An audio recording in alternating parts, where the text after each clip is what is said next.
Thank you so much, each and every one of you, for being here today. I am honored to be standing on this stage on such a momentous occasion for the whole Rio Grande Valley. We could have not predicted such a great week for our region. Transportation infrastructure, I-69, I-2, and education university merger, medical school, two great issues that this week will come to fruition in our South Texas region that will be a game changer for us. They're going to be the catalyst that will ensure bright futures for our kids in making sure that they not only get educated, but want to stay here and work here in this great place, the front door to the United States. Today is 20 years in the making. Many of the folks in this room have played a critical, important role in making today a reality. It was accomplished through efforts of many folks, committed to ensuring that all of us together, we could one day have an interstate in the Rio Grande Valley. We have a long program today. We will hear from federal and state invited guests. But before, I want to acknowledge our local officials that are in the audience. I would like to ask all of the local officials at the county level to please stand. Local officials from the county, Judge Garcia. Thank you so much for being here. And we have officials from Pharr, Hidalgo, Willacy, and Cameron. We also have many municipal officials that are elected officials. If those folks could please stand at this time. Municipal mayors, aldermen, officials, thank you so much for being here. We have also a lot of folks from the MPOs, from the RMAs, from the port authorities, from economic development corporations, from Chamber of Commerce, and other local agencies. And I would like to ask them to also please stand.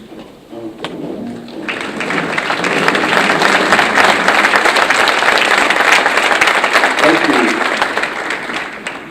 you. We also have some folks that are in the audience that don't usually want to be recognized, but I will. There are the folks that came in from Austin with TxDOT today, not the ones sitting up here, but the ones that make sure that the ones sitting up here are here. So I would like to ask the folks from Austin with TxDOT to please stand.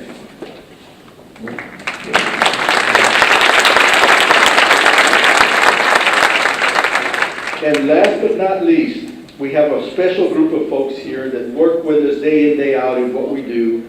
And that is the TxDOT local district folks led by Mario Jorge. Mario, would you stand and the rest of your folks also?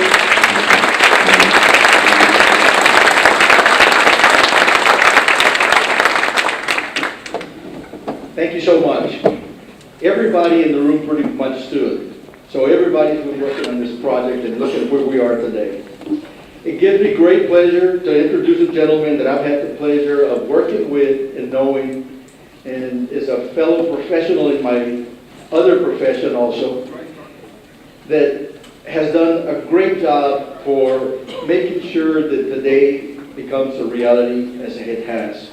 And that is Judge John Thompson from Polk County, who is the chair of the I-69 Alliance. Judge? Thank you and good afternoon. It was a great meal. It is absolutely a pleasure to be here with you today. I'm county judge in Polk County. I'm chair of the Alliance, and it's great to be back. I was just down here a few weeks ago getting ready to have this day, and I'm so excited about it. As David just said, every one of you in the audience has played a role in us being here today. And as I look at the faces, I'm reminded, and it's a great slide presentation of the history of I-69 in the valley, and I-69 up and down the corridor. Since David has already identified each of you, I'd like to ask that another group, those are the members of the Alliance for I-69 Texas, please stand. If you are now or have been, please stand.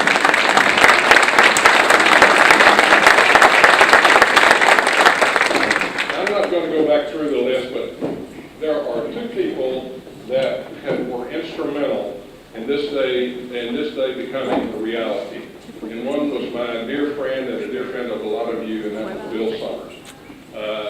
And today we have Bill's wife, Joe, and his son, Randy. Would y'all stand up, please? Here.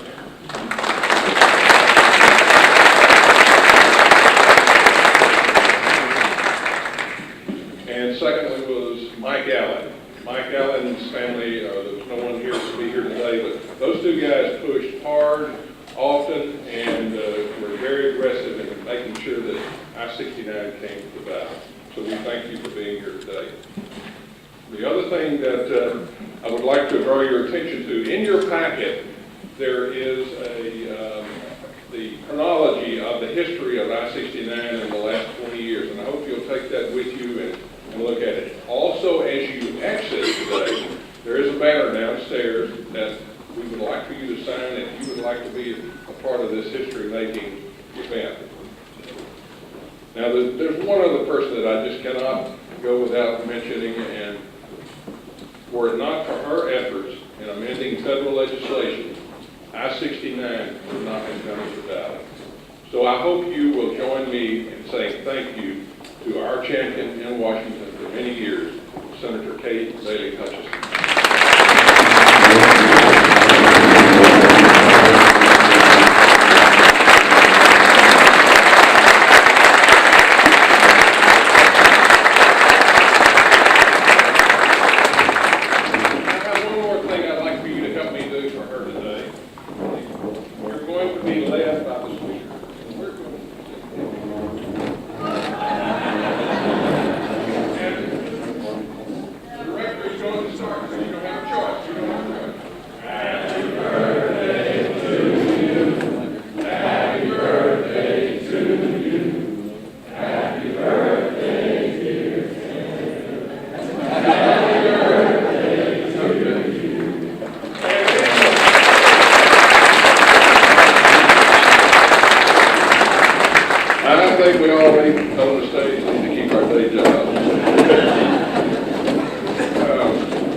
Unveiling of the I-69 signs in Texas. Take a moment to look at the pictures that were taken this morning. These are hot off the press. Just for a moment.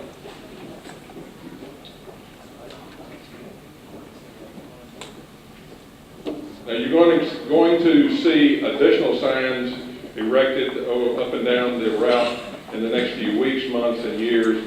But I'm telling you, something is very, very sweet about those first signs. So my congratulations from the Alliance and from all of us to you for the hard work that came from the Valley.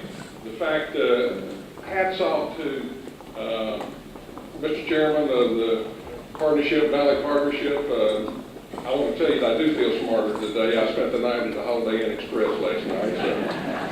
And to Julian Alvarez and the Partnership, it is amazing what we can do when we all work together. So thank you to the Partnership.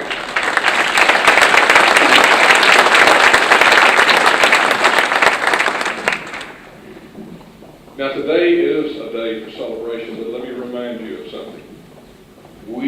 None of us reap the full benefits of I-69 until it's completed in Texas. Today in this audience, we have folks from Texarkana. I'm from north of Houston. We have folks from south of Houston. We are all here because we know that it's important. Every piece of I-69 that is built is important.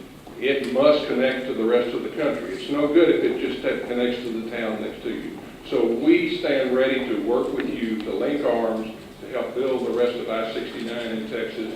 And at that point, we will reap the full benefits. Thank you so much. And again, we look forward to working with you in the future.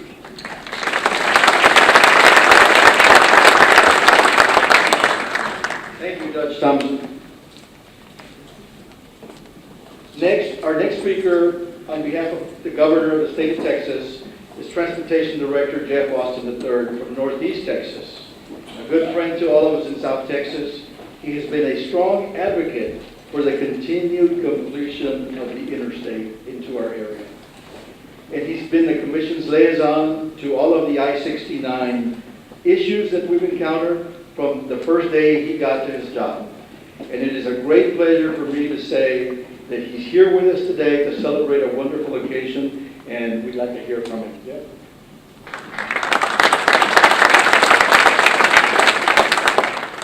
Don't worry, I'm not going to sing.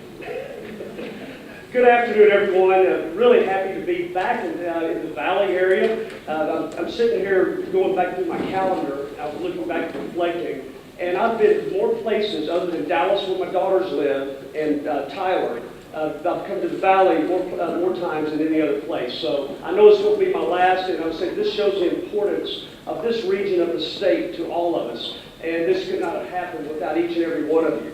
The signs that were unveiled today do not just mark another interstate. They symbolize growth, connectivity, and economic development for a critical region of our great state.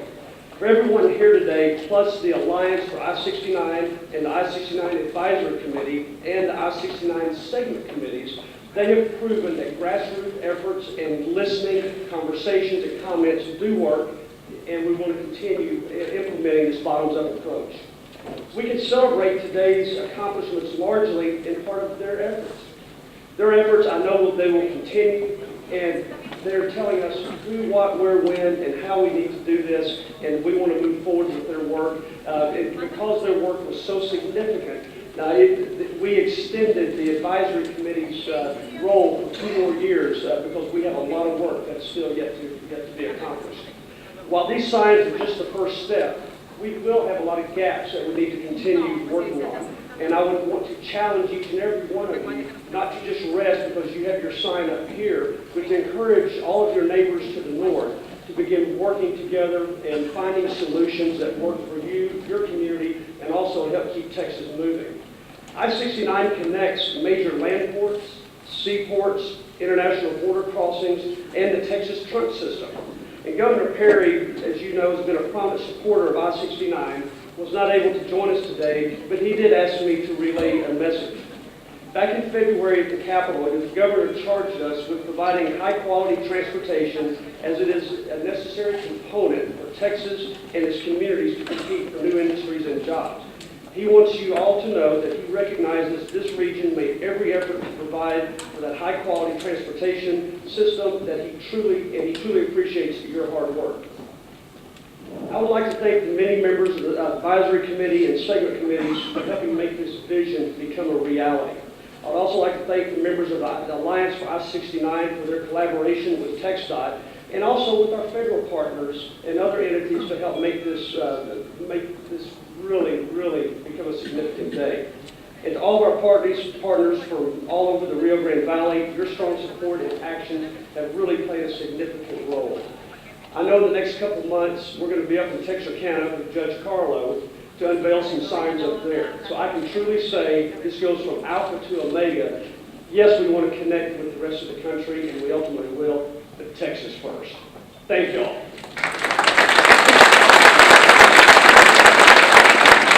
Thank you, Commissioner Austin. Although unable to be here today, our U.S. Senators have their local representatives here. Ana Garcia and Cassandra Garcia, if you're in the audience, please stand. I see Cassandra. Thank you for being here. Because we have a few minutes available between this, we have a great senator that was here with us.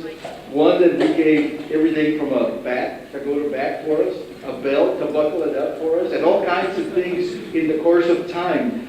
And she's been a great supporter of our projects. You know, we're going to have her come up and say a few words before she has to leave. Senator Hutchison.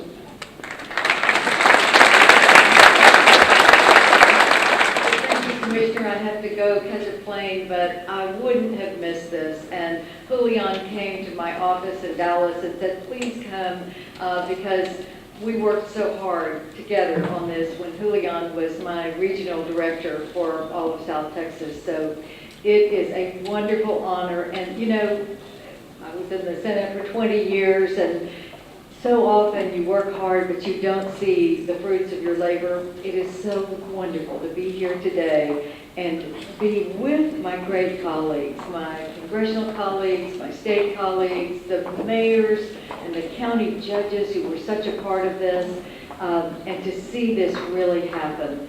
Because we did put the language in that bill, and now all we have to do is connect the places that are ready to be designated and have the signage which we see today.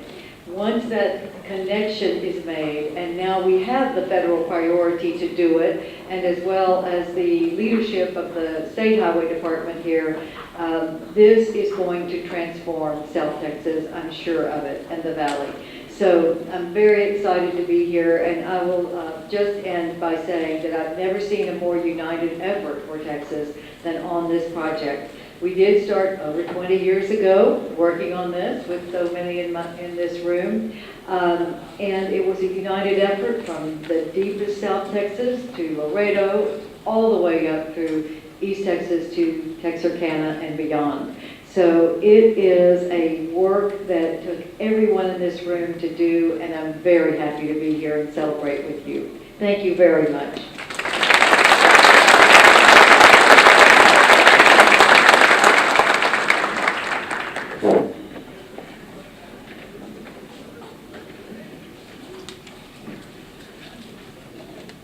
As the goodbyes are being said, it gives me a great privilege to introduce the senior member of the South Texas Delegation, the chairman of the Congressional Hispanic Caucus, and the ranking member on the Higher Education and Workforce Training Subcommittee, Congressman Ruben Hinojosa. Congressman.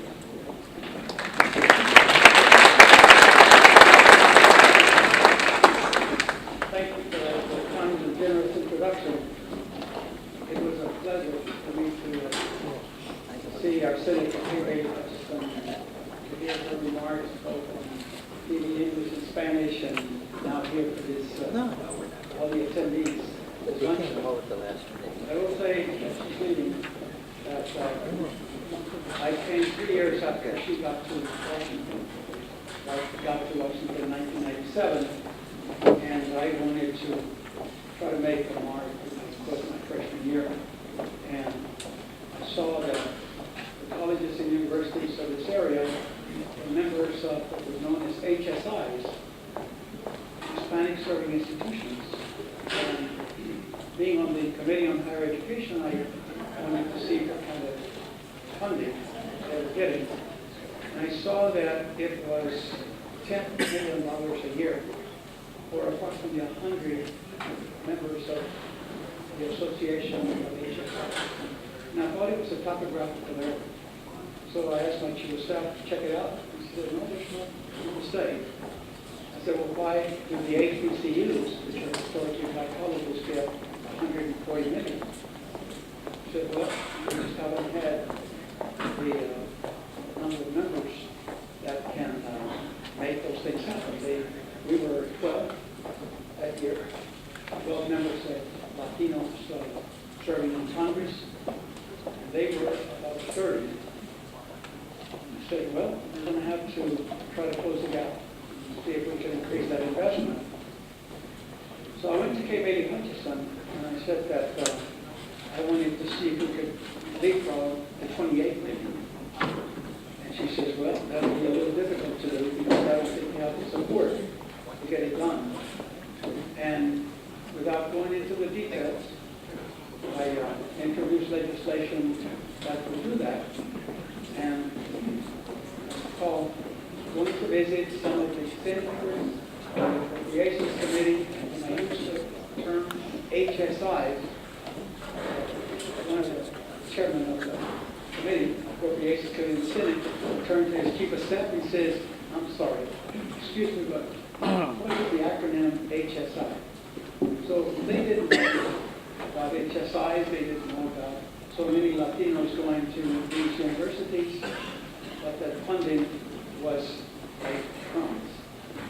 So I'm pleased to tell you that we jumped forward, and 17 years later, Kay Bailey always supported me as the chairman of the Education Task Force for the CHC, which I am now the chairman. And that very first term, we jumped from 10 million to 28 million. And gradually, we increased that. But the results have been, she always says it in her speeches in Washington, we are now, HSIs are getting $221 million as of 2010, 2011, and 2012. And that has increased the number of Latinos and Latinas going to colleges and universities by 28%, according to the Pew Trust. And that is a big, big accomplishment. That is a result.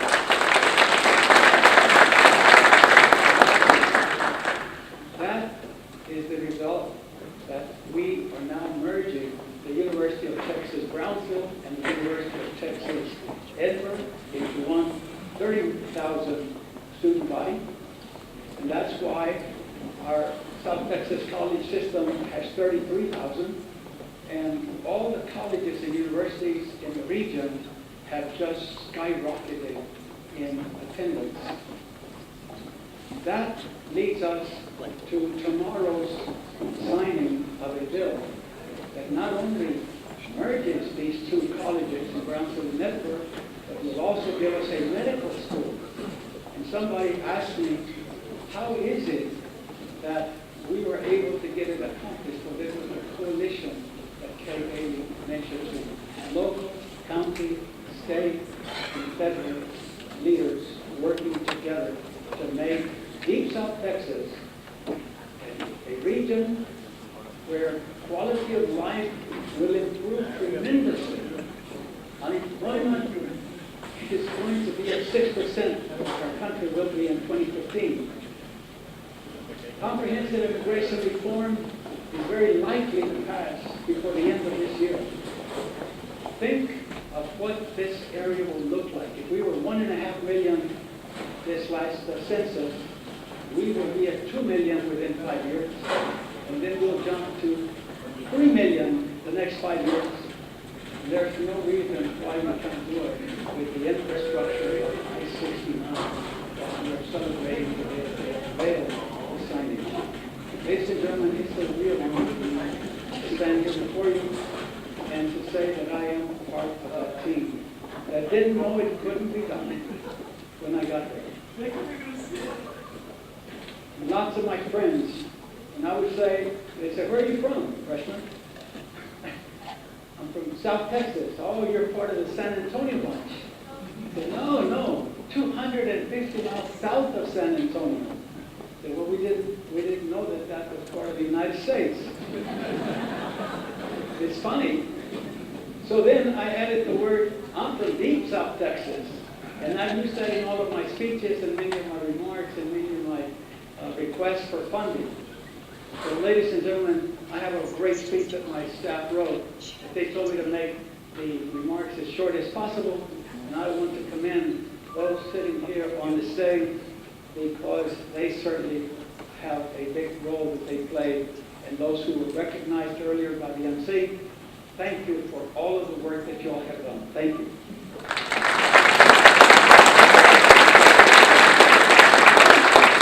Thank you, President Hinojosa. Next, we have our Congressman Henry Cuellar. As Secretary of State in the great state of Texas, he advocated and promoted border region vigorously. And today, as a member of Congress, he is doing the same in the influential House Appropriations Committee. It oversees funding for every U.S. agency. So we need to welcome this guy in a big way. Congressman? Thank you again, and again, thank you very much for everybody. This has been truly a team effort from the local level, judge and the county commissioners, and all of the mayors that have worked so hard, to the state level, to my good friend, my former roommate, Eddie Lucio, and the other senators and the other state reps. I want to thank reps. I also want to say thank you for all the good work that you have been doing. To the Department of Transportation, certainly Phil and Jeff and everybody, the governor, thank you so much, because I've always said that one of the hardest, and I used to say one of the hardest because my wife used to work at the Comptroller's office, but one of the hardest working state agencies is the Department of Transportation, because they got to meet those deadlines. There's a lot of pressure that goes to them, and I think we ought to give them a big hand for the good work that they've done. Well, she's not there anymore, so I'll say the hardest working state agency now.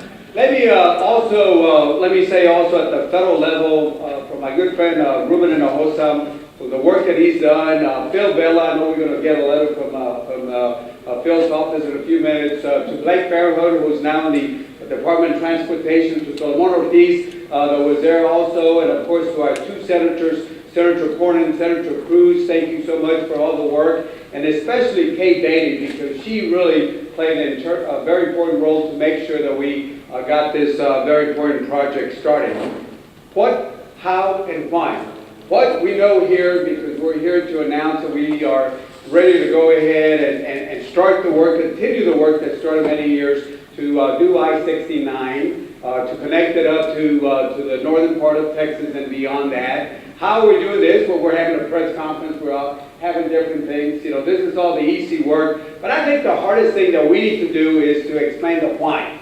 The public wants to know, why are we doing this? And it's very simple. I think the why is simply, we want to make sure that we want to improve our economy. Anytime you build roads, the economic development comes here, the entrepreneurship comes about, the money spent on construction, engineer, and other work. So the why is important to the economics.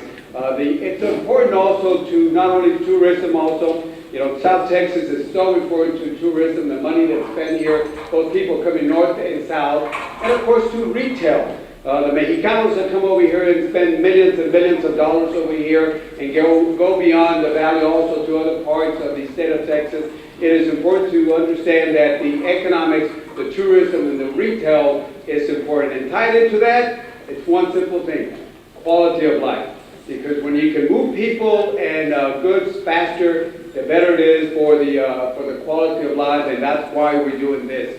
On July 6th of this last year, MAP was signed in 21, was signed into law that sent about $3 billion in road improvements for the next 2 years to the state of Texas. We're partners with the state of Texas to make sure that those billions of dollars come over here. There were a couple of things that happened in that legislation.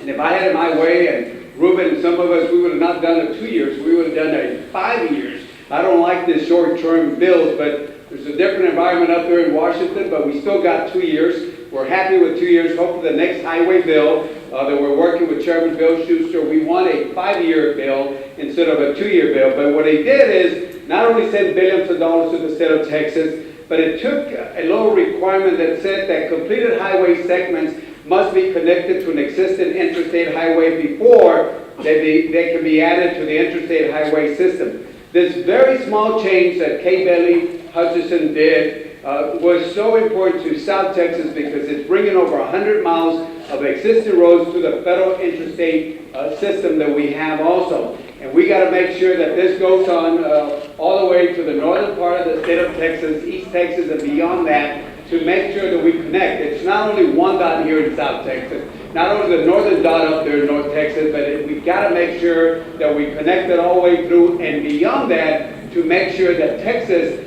stays as the powerhouse for the country. There's a reason why the state of Texas creates about 1/3 of all the jobs in the United States is because we understand business, we work with business, and we want to make sure that the roads are there to make sure that we take care of our business and anybody that wants to work here in the state of Texas. So the MAP 21 was supported by everybody. It was not a Republican issue, it was not a Democratic issue, it was supported by every single member of the Texas delegation, both Democrats and Republicans. And what does it mean to the freight and international trade? As you know, Texas is the #1 exporting state in the whole country. You also know that every day there's about $1.2 billion of trade between the U.S. and Mexico. Every day, $1.2 billion of trade. Last year there was over $500 billion of trade between the U.S. and Mexico. And we down here, and as Ruben said a few minutes ago, as we talk about immigration, we down here at the border, we understand that Mexico is not an enemy, but it's a friend of us that we should work with to make sure that we connect between the United States and Mexico. And like I've always said, we don't want fences, we want to see bridges, and we want to see roads and highways, and that's what we need to do in the state of Texas, and that's what we're going to continue. But why is I-69 so important? Because the busiest freight routes in the nation are down here in this area. Let me give you some numbers, and I think Jeff knows his numbers very well. Last year in Hidalgo, there were over 480,000 truck crossings. Brownsville had 218,000. Progreso had nearly 45,000. Rio Grande had 29,000. Roma had over 7,000. And if you add my hometown of Laredo, you add an additional 1.8 million trucks of crossing in that particular port. So when you add all of Laredo down to Brownsville, you're talking about over 2.5 million trucks that cross South Texas communities that will be served by one I-69, and that doesn't count the non-commercial vehicle. This is just commercial vehicle, and that means big business, but we got to take care of that business, and this is why I-69 is so important. And I say just one thing. This is only just the beginning. We still got a lot more work. We got appropriation bills we got to work on. We got the next highway bill that we got to take care of. And again, I ask the community to continue doing this together, because this is not a Democratic or a Republican issue. This is something good for the state of Texas. This is good for America. This is also good for Mexico, because if we do well, they do well. And working together, we understand that the border culture, the culture down here is a very dynamic one, and we understand this better than anybody else, and this is what we're here. Thank you. God bless you, and God bless America. Thank you so much. Thank you.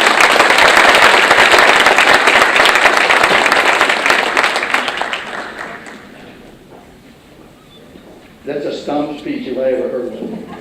Yeah, that is great, you know. I was reminded that that's why you're congressmen and we're just county commissioners.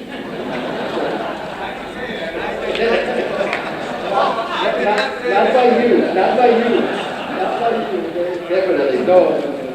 Not anybody in the stage. Next, I'm going to invite Humberto Garza with Congressman Filomon Vela. Congressman Vela has only been in office for 7 months, but it seems he's been there a whole lot longer. We've taken a lot of trips together, down from Corpus into the valley, down every road I think that exists in the area. He's gotten to know the I-69 routes very well. He understands the priorities and the needs that we have. He understands what Congressman Cuellar was talking about, and he is a great supporter for us in D.C. So, Humberto, I welcome you to say a few words on behalf of the Congress. Thank you, Commissioner. The letter from Congressman Vela can seem meek compared to that speech, Congressman. But here goes. It's truly an honor to be here today. It is definitely a good day for South Texas, good day for the Valley, good day for this nation. It is an honor to be amongst the folks here in this conference hall, folks up here that have made that possible. My name is Humberto Garza. I am the District Director for Congressman Filomon Vela, Congressional District 34. Congressman Vela couldn't be here today, but he sends a few notes. President Eisenhower, in his 1955 State of the Union address, explained the importance of an interstate system for our country. A modern, efficient highway system is essential to meet the needs of our growing population, our expanding economy, and our national security. We're accelerating our highway improvement program as rapidly as possible under the 16 state and federal laws and authorizations. President Eisenhower believes that good roads were important to our nation's economy and national security were formed when he participated as a lieutenant colonel in the Army's transcontinental motor convoy, a mission designed to test the mobility of the military across our nation's roads in 1919. The cross-country journey began in Washington, D.C. and ended in San Francisco. Because of the poor road conditions, the trip lasted 62 days, and the convoy only averaged 6 miles an hour or 58 miles a day. What was true in President Eisenhower's time is true today. Good roads allow people and goods efficiently travel across the country. For the first time, cities in the Rio Grande Valley are linked by an interstate highway, which allows valley motorists to travel safely and promote trade across our region. Recently, Federal Highway Administrator Victor Mendez and I toured the Rio Grande Valley and drove along the I-69 corridor while discussing critical infrastructure projects for South Texas. Both he and I agreed the I-69 was long overdue. We are very appreciative of the hard work by TxDOT and the Federal Highway Administration. Gracias. The establishment of an interstate highway not only allows motorists to travel more safely, but also makes our region more attractive to businesses who are looking to relocate. Often, when businesses are considering expanding to a region, the first question they ask local officials, where is the nearest interstate? Today's unveiling of I-69 and I-2 is a culmination of decades of work by local, state, and federal officials. As more and more segments of I-69 are completed, the Rio Grande Valley strategic location will become even more important to the nation and vital to South Texas. A warm embrace and a congratulatory note from Congressman Vela. Congratulations. God bless Texas.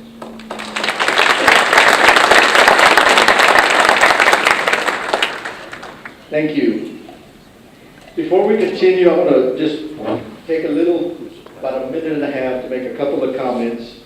And I know they've been recognized already by Judge Thompson, but I would like to recognize again some folks that are here, or some families that are here, representing some folks that are not here physically, but are here in spirit with us. And that is the Bill Summers family, the Ortho Brandt family, the Bill Card family, and the Mike Allen families. You know, I had the pleasure of knowing these guys, and they said, we won't do it in my lifetime, make sure it's in yours. That's what they kept telling me. So we got to see that. We also have another individual that is here with us today. And he was one of those original folks that had the meetings, that put people together in contact with each other and started this concept. And that is David Alex. David, would you please stand? I know it's hard. Thank you so much for everything you've done. David Alex is still, moving and shaking transportation and infrastructure for us on a daily basis, and we want to thank you publicly. Thank you, Commissioner. He is my commissioner where I live also, County Commissioner. I'm very pleased to have this opportunity to join the distinguished gentlemen on the podium, distinguished guests, speakers, and I'm so happy that the four giants that I consider giants in this valley were remembered here today, and were represented here by their families. I'm sitting there just reminiscing all that has happened over the last 26 and a half years. Congressman Pharr and I were roommates. He has the same level of energy now that he did then. The rest of us have become grandparents. I don't know how he does it, but I'm just very pleased to have us be at this point in our lives. It's so important for us to acknowledge who we are and where we're situated in this state. It's important for us to say that we are important in the most humblest of ways. We're very important to the rest of the state. We're very important to our neighbors to the south. The infrastructure that will be unfolding and developing in this area of our state will connect us directly to so many points in between here and Michigan, between here and Mexico and further on down the continent in South America. And the quality of life, as I mentioned in the press conference, is one that I always look at, particularly in an issue like this. This is an issue, this is something that we've been waiting for so long to improve our communications, to be able to take advantage of the development that has to take place economically in our part of the state that will establish the necessary jobs, bring in businesses that will attract people from other parts of the state and country to come here. And of course, in terms of immigration, our congressman both articulated that issue very well a little while ago in the press conference and also on this stage. I think everyone that has had a hand in our success in this particular issue has been acknowledged. I won't repeat the wonderful people that I have had the privilege to know and work with that are in attendance today that have made a difference in people's lives. And that's all that's important. Tomorrow's generation are sitting at home right now, or my grandchildren are out running around. But those are the little boys and girls, soon to become men and women that will take the reins of leadership, and they'll look back at what has transpired before them, in many cases in their very eyes, because we take them where we go, and they're going to be so thankful that their moms, their dads, their uncles, their aunts, their grandpas, grandmas took part, whether we were a member of the Chamber of Commerce, sat on the city commission, county commission, or school board, but we all came together as one family, a Texas family, an American family, making dreams come true. And that's what today represents to me. Thank you so much. God bless you. I'll start. My name is Ramiro Garza, and I'm city manager for the city of Edinburgh. But in sitting in the committee, there's no city logo that we wear there. And I want to thank TxDOT for setting up that committee and having a lot of community leaders throughout the state serve on that committee. I just wanted to say one message, closing remarks, to wrap things up by looking forward to the continued growth of this region. The development and improvement of this area, as well as the state of Texas, can only be possible if the leadership continues and the citizens of every city and county here continue to work together.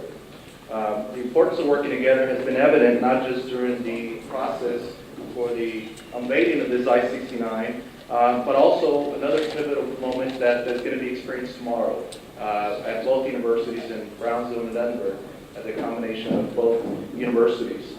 The advantages of these interstate segments in the valley will be widespread, enough that the entire region can enjoy these benefits. And the message I want to leave here today is I see representatives from nearly every city and county in the valley, as well as throughout the region. I think I saw Brooks County Judge Garcia as well. It's my hope that all of us will continue to reach out to each other, extend a helping hand, and share ideas. When we do so, the possibilities are boundless, and it is perfectly illustrated today. On behalf of all of today's speakers and the organizers of this fantastic event, I want to thank the Rio Grande Valley Partnership, Julian Alvarez, who was asked by TxDOT, Julian, can you help us organize this? And they've done a great job. Why don't we give them a hand?